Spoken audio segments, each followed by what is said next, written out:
Bonjour, je suis Mayolek et ça va pas être très féerique pour moi aujourd'hui. Oh, je vous remercie, chère Clochette. Vous êtes trop aimable. Allez, ne perdons pas de temps. Certains pensent que les fées n'appartiennent qu'aux histoires. Leur monde se limite à ce qu'on peut toucher, entendre et voir. L'air n'existe pas. La gravité n'existe pas. Les émotions n'existent pas. Sérieusement, ma vieille, si les fées pointaient toujours leur cul au même endroit de Londres à chaque changement de saison, je crois que ça fait belle lurette que leur existence serait de notoriété publique. Pour d'autres, contes et légendes sont tous sauf fantaisistes. Ils ont leur section réservée à l'asile de leur circonscription. Depuis l'aube des temps, jamais humains et fées ne se sont rencontrés. Sauf la fois où des pirates en ont kidnappé une. Ils écumèrent le pays imaginaire jusqu'à ce qu'ils trouvent une fée. Ils la poursuivirent, la capturèrent. Mais bah, ça compte pas, c'est des pirates. C'est pas vraiment des humains. J'adore cette façon de bien appuyer que dans chaque film, Clochette sera toujours la première fée à faire le truc qu'elle fait. Ça fait des millénaires que les fées existent, même plus, mais y a jamais personne à qui il est arrivé un seul truc de ce qui lui arrive. Jusqu'à cet extraordinaire été que jamais nous ne pourrons oublier. Ah, si seulement je pouvais. Alors, Clochette, prête pour ton premier été dans l'autre monde? Ce sont les fées du printemps. Oh, et puis merde. Tous les oiseaux de la vallée. Et pourquoi t'as fait ça, Noah? Je crois qu'elle déprime secrètement d'être célibataire. Terence présente le camp des fées à Clochette. On ne veut pas être vu par les humains. Vraiment? Oui. C'est pour ça que nous campons derrière ces feuilles. Elle devrait pas déjà être au courant vu que c'est pas sa première fois dans le monde des humains. Même si vous changez d'endroit selon la saison, vous devriez quand même suivre la logique du on se cache des humains quelle que soit la période. Flambeau! Ouais, ce truc existe. J'avais oublié. Il faut que j'aille livrer de la poussière de fée aux autres campements. Mais on se revoit dans 2 jours. Le temps que tu fasses un film sans moi cette fois. T'en fais pas, tu trouveras bien un moyen de te rendre utile.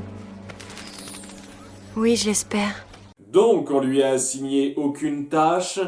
Vous parlez d'une organisation, les gars. Et tout de suite, on sent venir un peu la merde. Dis-moi, tu n'irais quand même pas vers la maison des humains, avoue. Il y a une maison d'humains? Non, on ne s'approche pas des humains. Ne va surtout pas créer un précédent dans l'histoire des fées et faire mousser une nouvelle fois. Tu le fais à chaque film. Que veut dire ne pas s'approcher? Ce sera comme ça tout l'été. Non, ce sera comme ça toute la franchise. Clochette est subjuguée par une voiture humaine et s'approche de la maison en question sans tenir compte des avertissements. Je l'avais pas vu venir, celle-là. Alors que Vidia décide de la suivre, bien qu'elle soit censée ne pas l'apprécier, parce qu'on avait bien un peu besoin de forcer son arc de rédemption. C'est là qu'on rencontre notre petite co-héroïne Lizzie qui vit seule avec son père, car Disney emmerde les mamans. Ces sales garces, qu'est-ce qu'elles ont fait à part nous donner la vie? Elles méritent toutes d'être cramées. Mais elle est toute tristounette parce que son papa n'a pas le temps de jouer avec elle. Tard, Lizzie, il faut que je mette à jour mon journal pour mon entretien au musée demain soir. Il faut déjà que tu repartes. Oh, la pauvre Pichoune. Peu de gens peuvent comprendre le malheur de ne pas passer assez de temps avec ses parents parce qu'ils bossent pour qu'on ait une vie décente. Va faire la queue avec les autres, grognasses. Comme Vidia se trouvait pile au mauvais endroit au mauvais moment, Clochette la rend toute trempée, on dirait le début d'une fanfic. Et ses ailes deviennent HS, ce qui force nos compagnons à repartir à pied. Ça suffit, tu devrais peut-être passer un peu moins de temps à provoquer des catastrophes. Ce serait beaucoup plus calme. Ça t'éviterait d'aider tout le monde. Parfait résumé du personnage, merci de faire mon boulot pour moi. Lizzie a construit un nid à fées, ouais, je vous jure, et devinez qui tombe dedans? Allons voir. Une chance que ce soit tombé sur la seule fée existante à souffrir de curiosité maladive pathologique. C'est peut-être un piège. Oh, je t'en prie, Vidia, il y a vraiment pas de danger. Oh, tu crois ça? Vidia perd un peu patience et à nouveau ce qui doit arriver arrive. J'ai attrapé une vraie fée. Super, j'en avais marre d'attraper que des rats à chaque fois. On va enfin pouvoir bien bouffer ce soir. Elle essaye de la montrer à son père, mais il est trop occupé à autre chose. Et je suis sûr qu'ils me nommeront directeur du musée. De plus, en tant que membre de la communauté scientifique, Oh, Oh, l'horreur! Ne sait-il donc pas que les insectes sont nos amis? Il faut les aimer aussi! J'adore le fait que ça fasse tilt que maintenant dans la tête de Lizzie. Ah oui, j'avais oublié que papa collectionnait les papillons rares sous verre. C'est peut-être pas une bonne idée de lui présenter une nouvelle race hybride comme ça. Dans sa chambre, Clochette essaye de s'enfuir, mais se fait attaquer par un plagiat de Lucifer qui lui fait oublier qu'elle a le pouvoir de s'envoler pendant 2 secondes. Oh, ne t'en fais pas, petite fée. Ne crains plus d'être mise sous verre ou mangée. Avec moi, tu vas juste rester enfermée ici pour toute ta vie. Je suis la gentille. Vidia essaye d'aller prévenir les autres, mais se fait couper dans son élan par... Comment elles font les fées exactement pour bosser lorsqu'il y a de longues périodes de pluie? C'est le genre de truc qui doit arriver de temps en temps en automne quand même. Surtout en Angleterre. Elle arrive tout de même à revenir prévenir la bande qui se lance alors dans une expédition féerique. Ouais, on a donné pour titre le nom de l'intrigue secondaire du film. Je reconnais que c'est plus intéressant que l'intrigue principale. Hein. Et c'est comme ça qu'on invite ses amis pour le thé. Wouhou. Audace, témérité et poussière de fée. Waouh, votre cri de guerre est merdique. Bonjour. On va bien s'amuser aujourd'hui. Bon, plus sérieusement, le lien gnangnan évident commence à se créer entre ces deux-là. Tu carillonnes quand tu parles. C'est comme une petite cloche. Alors c'est comme ça que les fées parlent. Et comment tu trouves mes petites fées? Oh, et ma maison de fées. Elle a été un peu abîmée. J'ai pas grand chose à en dire, c'est le pire niveau de guimauve puéril qu'on a eu dans cette saga jusqu'à présent. C'est une relation plan-plan et c'est le cliché de la gentille petite fille générique à son niveau le plus quelconque. Même leur façon rasoir de communiquer en charade est soporifique. Un bébé. Un rire d'enfant.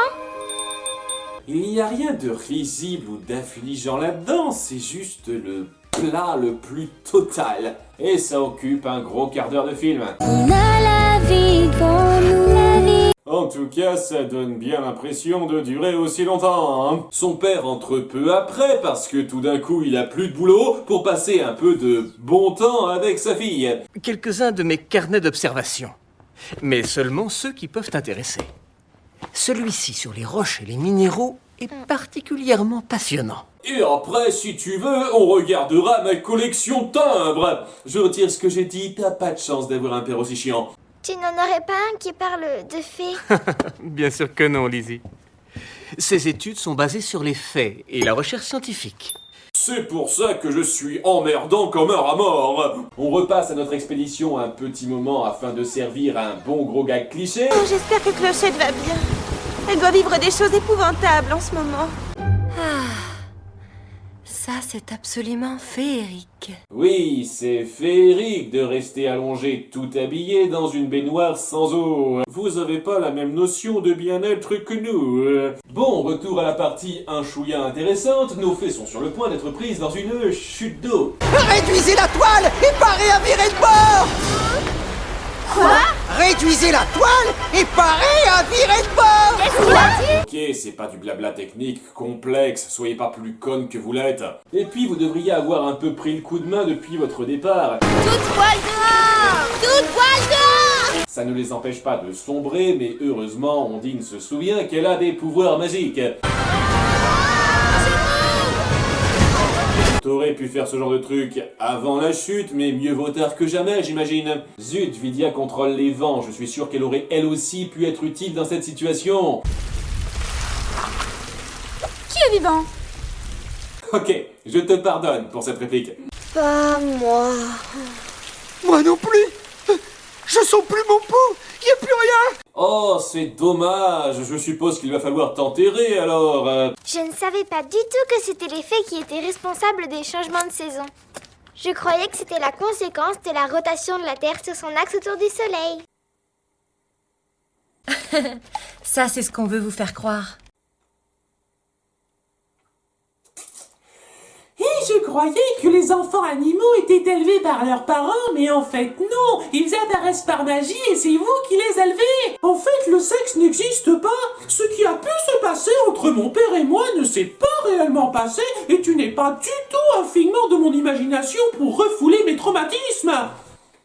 Voilà une théorie Disney pour vous. Mais plus sérieusement, j'ai horreur quand, dans un film où la magie existe, on se permet de dénigrer la science aussi nonchalamment. Je n'ai pas de réel problème à ce niveau-là pour les 2 premiers films qui, eux, ne vont pas chercher plus loin, mais cet opus en particulier a cette sale tendance à cracher sur la réflexion rationnelle scientifique qui me gratte vraiment dans le mauvais sens du poil. Toute la vallée des fées. Même pas une petite place pour Terence, petite sexiste. On apprend aussi que son père doit collectionner les récipients en tout genre, vu qu'on le voit en utiliser une 50aine pour colmater des fuites. Sérieux, il a à peu près autant de problèmes de toiture que Merlin. Et bizarrement, la chambre de sa fille n'est pas du tout touchée. On repasse à notre expédition qui, je reconnais, vit des péripéties relativement prenantes sous la pluie, jusqu'à ce qu'au bout d'un moment, Vidia finisse par confesser son crime. Si Clochette a été capturée, c'est ma faute. J'ai essayé de la délivrer, mais la porte s'est coincée. Ouais, tu l'as peut-être malencontreusement enfermée dans la maisonnette, mais c'est elle qui a insisté pour y aller au départ. Et ça me fait un peu marrer que tu montres des remords pour ça, alors que tu étais bien plus directement responsable de la dévastation que vous avez provoquée dans le premier film. Et là, tu t'en lavais les mains. On va dire que les gens changent. Mais bon, elle se fait vite pardonner. Audace Témérité et poussière de fée. et poussière de fée. Et merde, vous m'avez forcé à le dire. Elles atteignent enfin la maison et dites-moi, on n'a pas suffisamment recopié Cendrillon la première fois.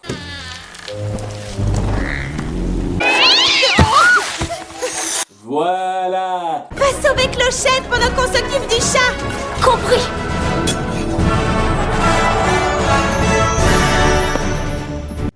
Tu pourrais pas juste réutiliser la fourchette pour monter en haut des escaliers directement? C'est au même moment que Clochette en a marre de voir le papa se comporter en sale esprit cartésien et fait savoir sa présence.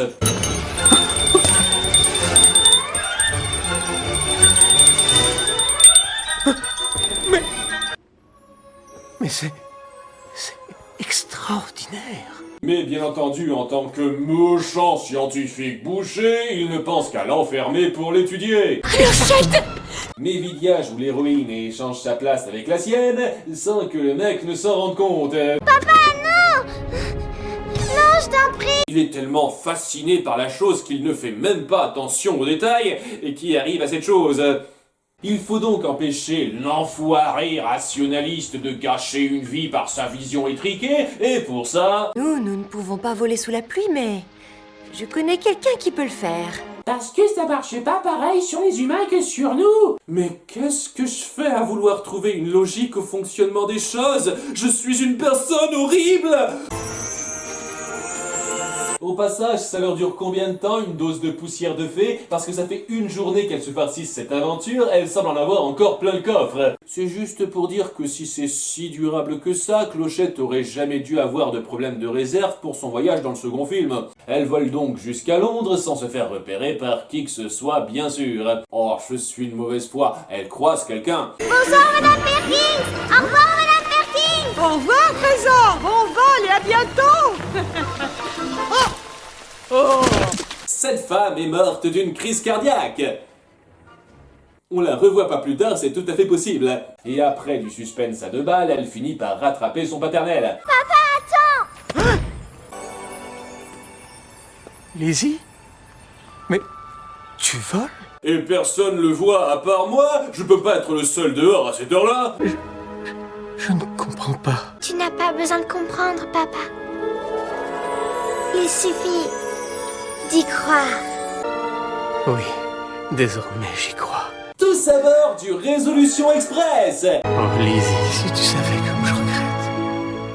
Plus jamais je ne douterai de toi, chérie.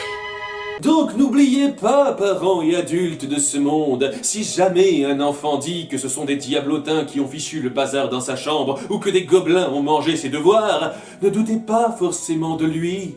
Il se peut qu'il soit sincère. On va rentrer à la maison. Mais comment?